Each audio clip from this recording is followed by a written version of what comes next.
بسم اللہ الرحمن الرحیم۔ ناظرین، میں ہوں شہزاد چودھری اور آپ دیکھ رہے ہیں مارگلا نیوز۔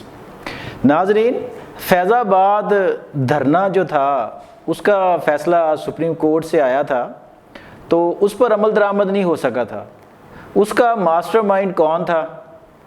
اور اس دور میں عدالتی جو بینچ تھے وہ بن رہے تھے اور ان سے اپنی مرضی کے فیصلے حاصل کیے جا رہے تھے، تو اس کے پیچھے کون تھا؟ اسی طرح بہت سے کئی ایک ٹی وی چینلز کو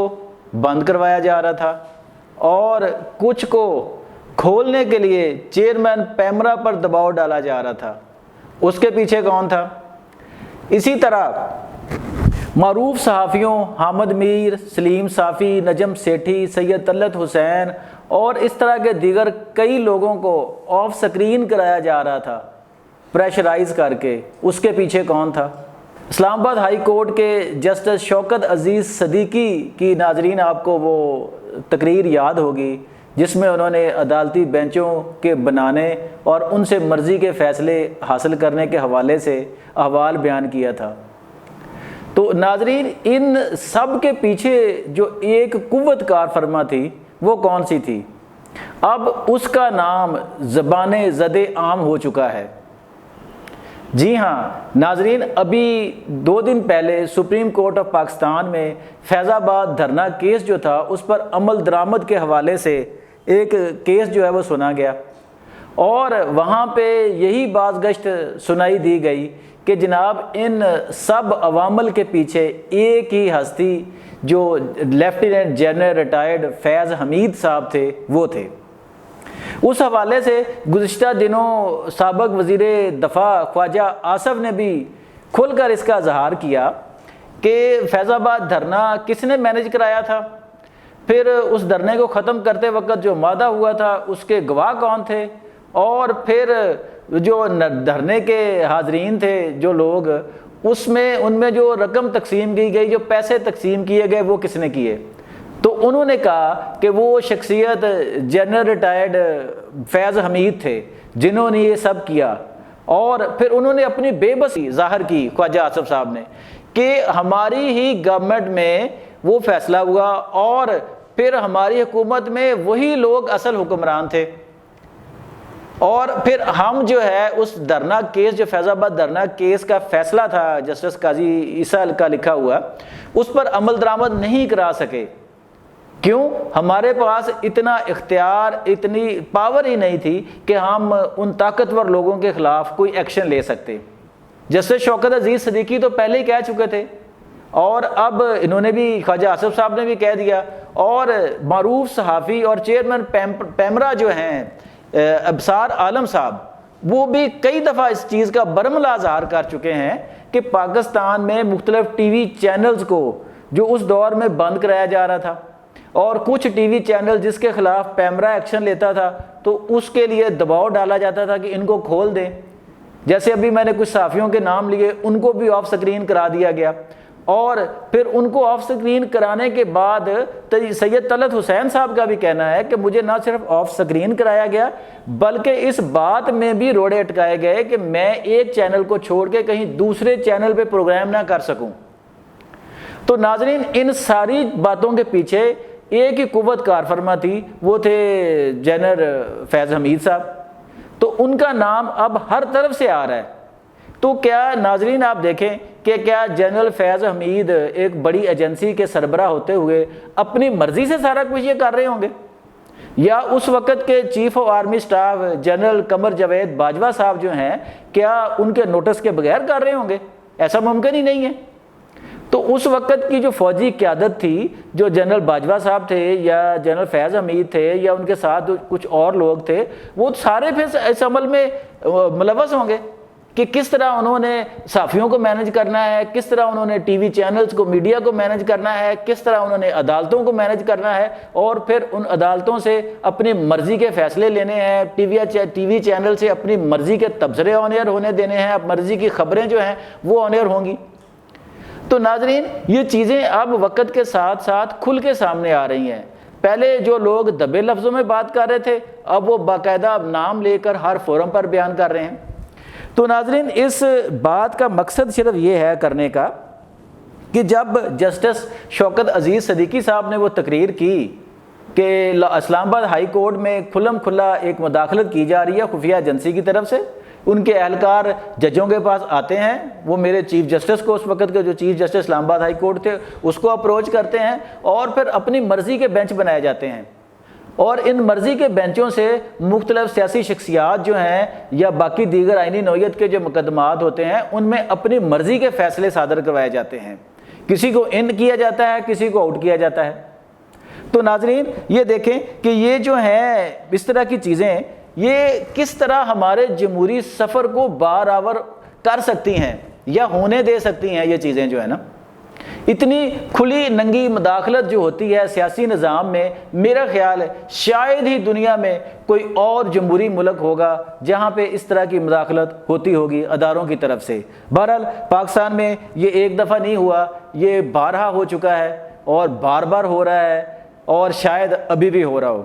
اچھا، تو ناظرین ابھی جسٹس شوکت عزیز صدیقی صاحب انہوں نے سپریم کورٹ میں حال ہی میں ایک درخواست دائر کی ہے، جس میں ایک اپیل تو انہوں نے پہلے کی تھی، جس میں انہوں نے اپنی برطرفی کا جو آرڈر تھا نا ان کا، اس کو چیلنج کیا تھا کہ میرے ساتھ یہ زیادتی ہوئی ہے اور مجھے جو ہے غلط بنیادوں پر جو ہے نا وہ سزا دی گئی ہے، مجھے برطرف کیا گیا ہے۔ اچھا، لیکن سپریم کورٹ جو ہے اس کو سن نہیں رہی تھی اس اپیل کو۔ 1 سال سے زائد کا عرصہ گزر گیا، جسٹس شوکت عزیز صدیقی صاحب کی جو اپیل ہے وہ سپریم کورٹ میں پینڈنگ پڑی ہے۔ اب انہوں نے ایک متفرق درخواست دائر کی ہے سپریم کورٹ میں کہ موجودہ چیف جسٹس جو جسٹس قاضی فائز عیسیٰ صاحب ہیں، وہ جو ہے وہ فوری طور پر جو آئندہ ہفتے میں جو بینچ تشکیل دیے جانے ہیں ان میں ان کی جو ہے نا اپیل وہ سنیں۔ تو ناظرین جب ان کی اپیل اگر چیف جسٹس صاحب اس کو منظور کر لیتے ہیں اور اپیل کو سنتے ہیں تو پھر یقیناً بہت سے اور فیکٹس ایسے ہمارے سامنے آ جائیں گے جو شاید ابھی تک خفیہ ہوں۔ اسی طرح یہ جو فیض آباد دھرنا کیس پر عمل درآمد کے حوالے سے سپریم کورٹ میں کیس چل رہا ہے، تو اس کی بھی اگلی سماعت جو ہے وہ 15 نومبر سے ہونی ہے۔ تو اس طرح کے کئی ایک معاملات جو ہیں وہ ایک ہی وقت میں جب آگے بڑھ رہے ہیں تو لگ ایسے ہی رہا ہے، جو محسوس ہو رہا ہے کہ شاید کوئی ایک ایکشن جنرل فیض حمید صاحب جو ہیں ان کے خلاف لیا جا سکے، یا ان کے خلاف احتساب کا کوئی شکنجہ جو ہے نا وہ ان کو پکڑ سکے۔ ناظرین بڑے افسوس کے ساتھ یہ کہنا پڑ رہا ہے کہ آج تک جتنی بھی مداخلتیں ہوتی رہی ہیں ہمارے سیاسی نظام میں، اس میں کسی ایک فریق کو ہم جو ہے نا وہ نہیں کہہ سکتے کہ جناب صرف اسٹیبلشمنٹ کے جو لوگ ہیں وہی مداخلت کر رہے ہیں۔ ہمارے ہاں جو سیاسی کلاس ہے، ہماری جو سیاسی جماعتیں ہیں، ایک کے خلاف جب ایکشن ہو رہا ہوتا ہے تو دوسری سیاسی جماعت اس کی بینیفیشری ہوتی ہے اور اس پہ بغلیں بجا رہی ہوتی ہے، مٹھائیاں تقسیم کر رہی ہوتی ہے، خوشی کے شادیاں نہیں بجا رہی ہوتی ہے۔ ناظرین یہ جو اسٹیبلشمنٹ کی مداخلت ہے نا، اس کو سیاسی کلاس جو ہے، سیاسی لوگ جو ہیں یہ بھی خوش آمدید کہتے ہیں نا، کیونکہ ایک کا مقصد پورا ہو رہا ہوتا ہے، دوسرا رو رہا ہوتا ہے۔ جب دوسرے کی باری آتی ہے اس کا مقصد پورا ہو رہا ہوتا ہے تو پہلا فریق رو رہا ہوتا ہے کہ جناب اب مداخلت ہو رہی ہے۔ اگر ہماری سیاسی جماعتیں، ہمارے سیاسی لوگ یہ مل کے بیٹھ جائیں کہ آئندہ ہم نے ایک دوسرے کے خلاف استعمال نہیں ہونا، ہم نے کسی کے لیے اپنا فیس پیش نہیں کرنا۔ اسی طرح بہت سے صحافی ہیں جو استعمال ہوتے ہیں اور بعد میں پھر وہ جو ہے وہ باہر جا کے رو رہے ہوتے ہیں جب ان کے خلاف کوئی ایکشن ہوتا ہے۔ ایک وقت ہوتا ہے کہ وہ اسی اسٹیبلشمنٹ کے کارندے بن کر ان کی مرضی کی چیزیں بیچ رہے ہوتے ہیں، دوسرے وقت میں جب وہ کہتے ہیں جی پھر وہ کہتے ہیں کہ ہمیں ثبوت دکھائے گئے تھے، ہمیں بتایا گیا تھا کہ چور ہے، ہمیں بتایا گیا تھا یہ ڈاکو ہے۔